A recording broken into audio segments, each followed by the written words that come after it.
For avoidance of doubt, Honorable MAALIM, who until now has been WIPER Democratic Party's deputy leader, stands expelled from the WIPER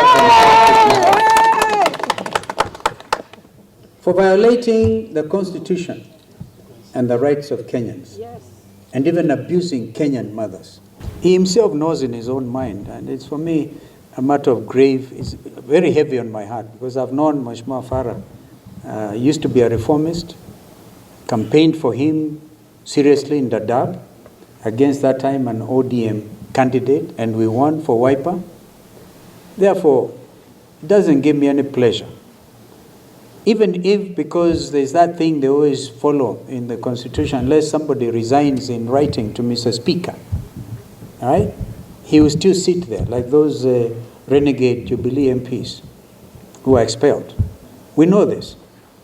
But beyond that, if you talk about the 13th Parliament, I repeat my earlier comments, that Parliament was impeached by the people of Kenya, led by the Gen Zs, on the 25th of June last year. So they lack moral authority to do anything. If the WIPER MPs were not in the majority, but a very strong, solid team, we even stood against impeachment, because they said, they had what Kenyans were saying, kufa driver, kufa makanga. Even if they bring that motion to oppose impeachment, but have we not heard Mr. Muturi tell them, bring it on, impeach him. But before you impeach him, please note you have been impeached by the people. That is the situation as it is. It's only that you cannot get arrest all of them like the Koreans did. And please note the reason the President of South Korea was arrested in State House was because he acted in contravention of the Constitution by declaring illegally martial law in South Sudan, in South Korea. That's why eventually he was arrested.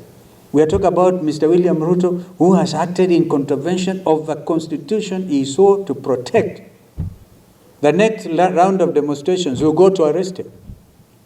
So, well, that's why my brother here is asking you, either pre or before or whatever, this country is ripe for a revolution. But let the IG first of all come before Justice Bahati. Why would you want to ask him to come to Parliament? He has already, and you had me almost verbatim quote what the judge said. Let him first appear in court. It's a waste of time to call him to come to Parliament. A compromise thing. Kumbuka, state capture of Parliament. State capture of the economy by Andani. And we led by the front, we led that from the front. We went to court, and William Ruto was forced to cancel those Adani deals. But there are some still standing, like the health sector is still state captured by Andani. We know these things. So there's a lot of work to be done.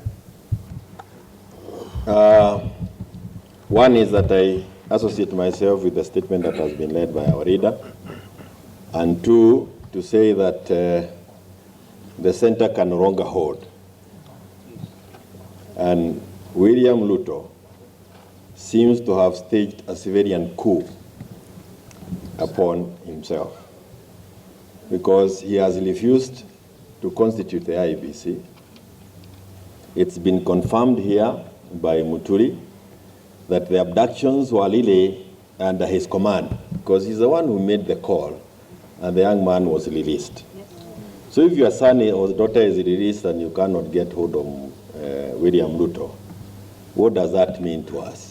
We are on our own.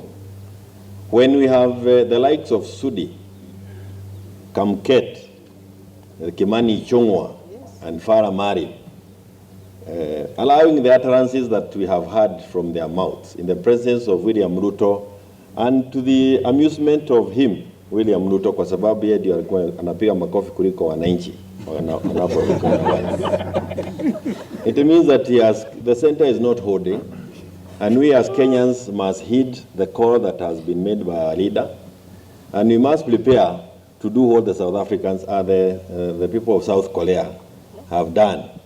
It is time for us to go and arrest William Samoei Ruto from State House, because we are on our own. Hakuna kitu kingine tunagojea, na hakuna Mkenya anagojea kuambiwa Ruto ni mbaya. Wanajua ni mbaya kukuliko wewe mwenyewe. Hakuna jambo unaweza sema kwamba anaweza saidia sisi nalo. It is upon us to organize ourselves and get Ruto home as leaders na sisi wote wa Kenya. And I want to add this: any person within the KK administration who chooses to remain until the end, or who chooses to leave earlier than the end, and the end can be earlier than that end you think of 2027. Wewe usikuje kutumiwa kuleta mambo ya kugawanyishwa kati yetu. Come join us so that we are one unit that is ready to remove Ruto.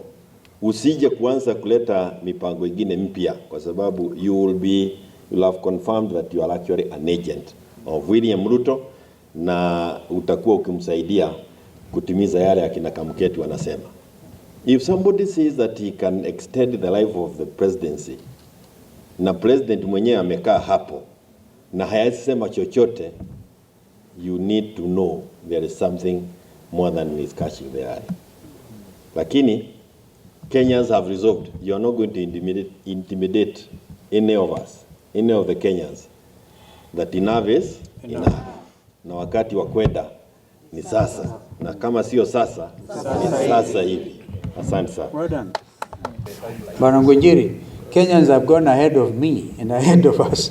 55,000 of them have directly petitioned the International Criminal Court. So this is serious, and I'm very proud to be a Kenyan at this time, because nobody is going to mess you up, ukiona. Nobody is going to preach fear to you. Nobody is going to even abduct you and think you are subdued, right? So, and I hope, by the way, before the 27th, the Mlolongo 4 will have been produced as well. And since it's Mr. William Ruto who makes a cause and they are released, let him also make another call, release them. We dealt with that matter before, Ngunjiri.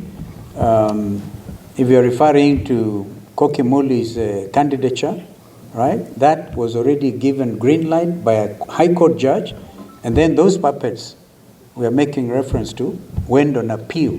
The appeal has taken has experienced inordinate delay, meriting, in fact, necessitating the president of the Law Society, Madam Faith Odhiambo, to issue a statement on that matter, saying that the court system should clear any IEBC-related matter, because that appeal has been lying there for three months unattended to. But I gather the matter is coming up, I think, on the 21st now. Let us hope it gets cleared once and for all. If Koki Muli loses, fine. If she doesn't lose, the panel should be constituted immediately.